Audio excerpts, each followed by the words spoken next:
उससे शायद हमारी याद करने की स्मरण शक्ति ठीक हुई। अब ये बच्चे कुछ याद नहीं करेंगे तो उनकी याददाश्त का क्या होगा? हमें, आपको याद है अपने ज़माने में अपने दोस्तों के फ़ोन नंबर, तब लैंडलाइन होते थे, हमें याद रहते थे। मजबूरी थी। बर्थडेज याद रहते थे। अब नया कुछ मुझे भी याद नहीं रहता क्योंकि हर चीज़, तो कई बार मुझे लगता है जो स्मार्ट डिवाइसेस हमारी लाइफ में आ गए उन्होंने हमें डम्ब नहीं बना दिया है। कुछ मामले में सही बात है, क्योंकि हमारी मेमोरी प्रैक्टिस करने से बढ़ती है, बात तो ठीक है। लेकिन हम पहाड़े ही क्यों याद करें? कुछ और भी याद कर सकते हैं। जैसे इन बच्चों को अगर हम दुनिया का नक्शा याद करवाएं, क्योंकि इनकी दुनिया में सारे देश घूमना एक प्राथमिकता है, अगर उस पर फोकस कर लें तो ज़्यादा अच्छा है, मेमोरी भी बढ़ेगी, सब कुछ होगा। ये बात ठीक है कि पहाड़े याद करने से, क्योंकि जब हम मेमोरी का इस्तेमाल करते हैं मेमोरी शार्प होती है। लेकिन याद हमें क्या करना है, इस पे तो अंतर आ ही सकता है। मैं आपको बहुत छोटा एग्जांपल बताती हूँ। इतनी मेरी भतीजी के लिए मैंने कैब बुक की, तो ओटीपी देना होता है। उसको बोली ओटीपी क्या बताना नीचे है, कि मैंने उसको ओटीपी बोला, 2 बार बोला, वो ना अपने फ़ोन पे लिखने लगी। तो मैं गुस्सा हुई, मैंने कहा बेटा 4 डिजिट है, इतनी तो अभी मुझे, मेरी उम्र में भी इतनी ठीक है मेरी मेमोरी कि मैं वो 4 डिजिट का ओटीपी लिफ्ट से नीचे जाऊंगी तो याद रहेगा, तुमको याद क्यों नहीं हो रहा? तो जब ऐसी छोटी छोटी चीज़ें होती ना तो मुझे चिंता हो जाती है कि ये इसका जवाब अलग है। हमारी मेमोरी कैसे काम करती है? हमारा माइंड प्रोसेसिंग करता है कि ये इंफॉर्मेशन इंपॉर्टेंट है या नहीं है। अगर बहुत इंपॉर्टेंट तो याद कर लेगा, अगर इंपॉर्टेंट नहीं तो याद नहीं करेगा। मेमोरी का पहला उसूल ये है। ओटीपी हो सकता है आपके लिए बहुत महत्वपूर्ण चीज़ हो, उसके लिए महत्वपूर्ण चीज़ ना हो। उसको लग सकता है कि बेकार की चीज़ मैं क्यों याद करूं, अपनी बैंडविड्थ, उनकी भाषा में बैंडविड्थ क्यों खराब करूं अपनी, है ना? आपको याद है? जो मैं टाइप कर सकता हूं उसको मैं क्यों याद करूं?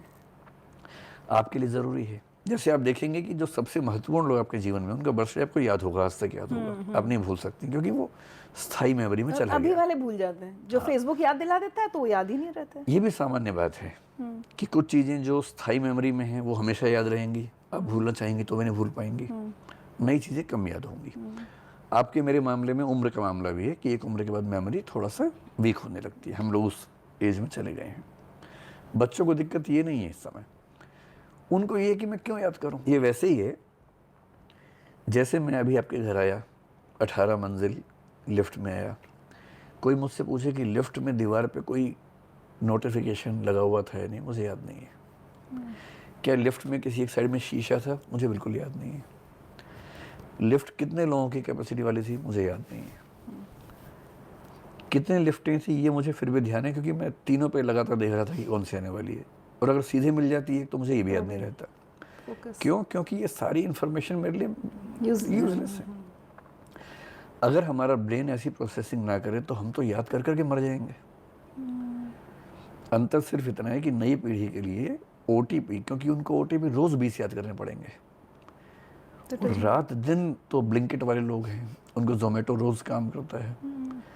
जिसकी जिंदगी, भाई आपकी मेरी जिंदगी में ओटीपी दिन भर में एक आता होगा, मेरे तो महीने में एक आता होगा। मैं तो ना जोमेटो यूज़ करता हूँ ना ब्लिंकिट यूज़ करता हूँ। तो जिसकी ज़िंदगी में महीने में एक ओटीपी है, उसके लिए ओटीपी बड़ा महत्वपूर्ण है।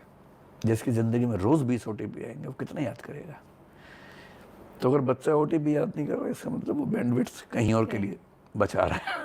चलिए, सब बच्चों का तो मुझे नहीं पता, मेरे घर के बच्चे तो ये बातें बहुत पसंद करने वाले हैं, और अगली बार जब मैं घर पे डांट लगाऊंगी तो मुझे आपको कोट करके ये बताया जाएगा कि देखो उन्होंने भी ये कहा था। तो अच्छा ये बताए, तो इसका मतलब है जैसे हमारी पीढ़ी अगेन, हम एआई को लेकर बड़े, मुझे बड़ी तकलीफ सी होती है कि हर चीज़ अब हमें एआई, पहले होता था गूगल, कि हर चीज़ हमें गूगल, पहले किताबें पढ़ के देखते थे, अब एआई। आपको एआई को लेके कंसर्न्स हैं या you are happy about it कि हाँ भविष्य बहुत अच्छा होने वाला है? भविष्य बहुत अच्छा होने वाला है, ये बात सही है, शानदार होने वाला है। उस भविष्य में हमारी उपयोगिता क्या रहेगी, ये चिंता की बात है। मतलब एआई कुल मिला के शानदार चीज़ है, इसमें मुझे कोई आपत्ति नहीं है। आज मेरी सारी सोच एकदम वो होने वाली है। मतलब एक पक्ष रोजगार का क्या होगा हमारा, उसको अभी थोड़ी देर दिमाग से निकाल देते हैं। ठीक। हमारी मूल चिंता ये है कि हम क्या करेंगे, और हम क्या करेंगे भी नहीं, हमारी नौकरी का क्या होगा। दो अलग प्रश्न हैं, रेलिवेंस अलग है, नौकरी अलग है। नौकरियां लाखों करोड़ों खत्म होंगी, ये बात सही है। शायद लाखों करोड़ नौकरियां बन जाएंगी दूसरी, ये भी शायद सही हो, पक्का नहीं।